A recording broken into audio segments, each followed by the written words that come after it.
Bienvenue dans ce nouveau numéro d'Ensta Science, l'émission qui vous fait vivre de réelles expériences à l'Ensta Paris. Je m'appelle Luc Pasture, je suis enseignant-chercheur et nous nous trouvons actuellement dans l'unité de mécanique de l'Ensta Paris.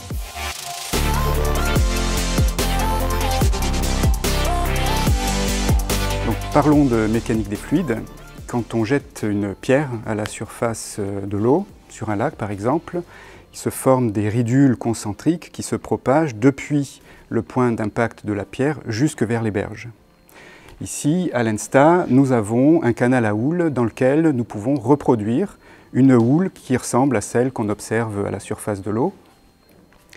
Nous disposons pour cela d'un batteur sur lequel on peut ajuster la fréquence du battement et son amplitude. Et on règle l'amplitude ici pour avoir une houle qui soit à peu près sinusoïdale. Donc la houle est une onde. Une onde, c'est une déformation du milieu dans lequel l'onde se propage. Ici, le milieu, c'est la tranche fluide. Et cette onde se contente de déformer le milieu. Le milieu, lui, monte et descend au passage de l'onde. On dit que le milieu est dispersif, c'est-à-dire que la célérité dépend de la longueur d'onde. Et c'est très différent de ce qu'on observe par exemple avec les ondes acoustiques, où toutes les fréquences se propagent avec la même vitesse. Et c'est tant mieux puisqu'on peut apprécier un concert symphonique où que l'on se trouve dans la salle.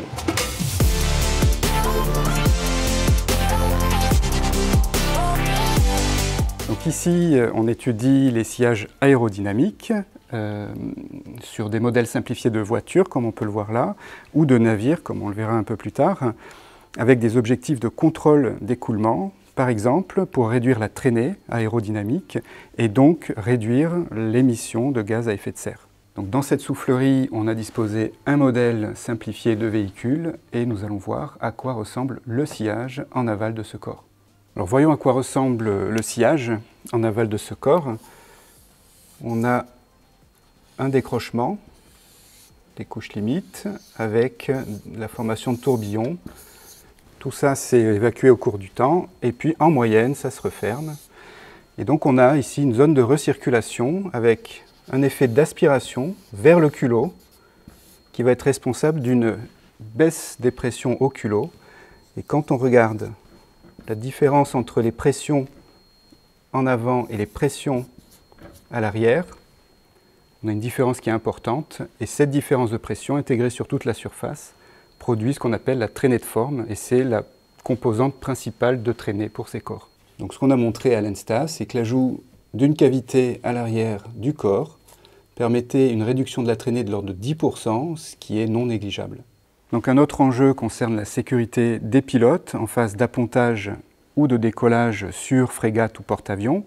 Ici, on a un modèle simplifié de frégate et on observe dans le sillage du poste de commandement, donc la première marche sur ce bateau, une instabilité du sillage qui va être défléchie à droite, mais qui peut être défléchie aussi à gauche. Et au cours du temps, en fait, on observe des renversements intermittents du sillage qui s'accompagnent de renversements intermittents de la poussée latérale sur les hélicos. Et donc supprimer ces renversements intermittents en resymétrisant l'écoulement, ce qu'on peut faire par l'ajout de volets, comme on l'a vu pour le modèle de véhicule, permet de sécuriser ces phases d'appontage et de décollage en supprimant ces inversions de poussée latérale. Merci de nous avoir suivis et à bientôt.